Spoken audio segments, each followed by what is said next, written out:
Hi everyone, it's Niamh here and welcome to my art journaling channel. Today we're going to be doing a really simple page using masking in the background. And this is using a Scrap FX mask. So a mask is the inside bit, I suppose, of a stencil. So usually you'd be stenciling through where you want the paint to go. Whereas with a mask, you're stenciling over the entire surface, and when you remove it, that's where your stenciled image would be. So it's the reverse process, I suppose, of stenciling. So this is a mask which has obviously got a quote on it, and I just wanted to put this in the background. And because I had an image I wanted to use on this page which was really pretty, it was in lots of neutral colors, I wanted the background to be really neutral, so I chose to work on the black page with white gesso. You can sort of see me move my finger around as we go along. Because I knew most of this bottom piece was going to be covered with the image, I was quite happy just to repeat the quote again down the bottom. So again, just using up all the paint that I've got. You can see it's a little bit patchy, and that's okay. I could have taken my time and had it completely white, so I had a really crisp look, but once you see the image, you can kind of understand why I want it to be a little bit softer. So once I've finished doing my masking, I'm just going to have a think about where I want to put my image. Now, because of the way I've sort of sponged the paint on the background, it is pretty much dry straight away, which is why I've been able to do this. I would suggest to you check out your page before you go turning your image upside down onto it that your paint is dry.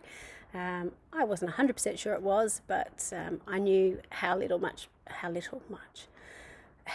paint I had used on my sponge, so I knew it would dry fairly quickly.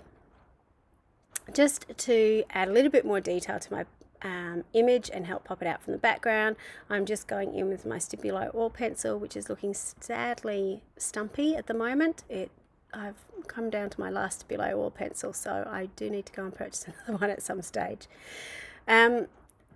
I am just quickly going along the outside of this with my Stabilo oil pencil. Now usually you would see me using my Posca paint pen to do this, but using a black paint pen on this I think would have been too harsh. The paper itself, or the image, comes from a Flow magazine, and it's a bit like Daphne's Diary in the fact the paper on it is more matte, a little bit thicker, a little bit more like watercolor paper. So by using my black Posca paint pen, it would have been a little bit too harsh, I think. So just think about, when you're doing stuff like this, what would work for the image that you've got, and use what you have. I also on this have done most of the blending with my finger and shadowing with my finger. I didn't want to put too much water on this, or any water at all. I can't remember if I did or not. This is quite a fibrous matte paper, so if I'd put any water on that, it would have sort of spread out and bled a little bit, which I didn't particularly want that effect on my page. So you see in the close-up, really simple, just a little bit of shading my Stabilo oil pencil, and a really quick and easy page. So have a look in magazines, have a look at some different magazines. You can usually find some amazing pictures. Have a go at using a mask. You can always cut your own using a Sizzix machine or a Cricut or any of those electronic cutters as well, which can make some really fun bits of text in the background that you can make yourself. Thank you so much for watching. Until next time, bye for now.